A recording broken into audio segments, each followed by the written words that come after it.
Isinilang si Ferdinand Magellan noong 1480 sa Sabrosa, Portugal. Si Ruy de Magalhães ang kanyang ama at Alda de Mesquita ang kanyang ina.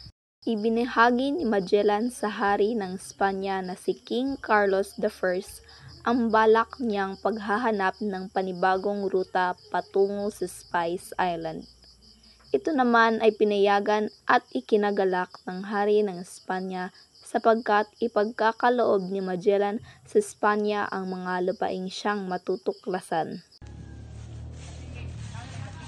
Mari mo nga samahan sa paglalayag. Tara, dalhin kita sa tagapangasiwa.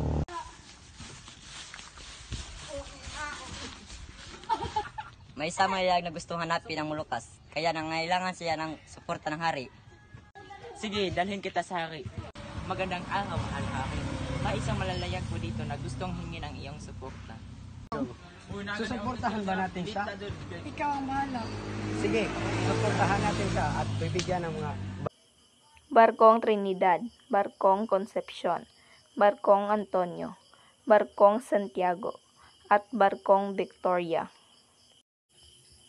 Sa kanyang paglalakbay ay nagkakaroon ng maling kalkulasyon si Magellan kung kaya't naligaw ang kanyang pangkat at hindi nakarating sa Spice Island.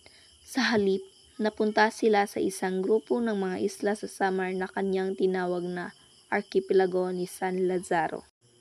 Pinaniniwala ang naganap ang kauna-unahang misa sa Limasawa sa pangunguna ni Padre Pedro de Valderrama. Dumaong ang barko ni Magellan sa Cebu. Dito ay naging kaibigan niya si Raha Humabon, ang pinuno ng Cebu. Isinagawa ng sanduguan at ang kauna-unahang pagbibinyag sa mga katutubo. Sinalakay ng mga Espanyol ang Mactan na pinamumunuan ni Lapu-Lapu. Nagwagi si Lapu-Lapu at mga taga-Mactan laban sa mga Espanyol.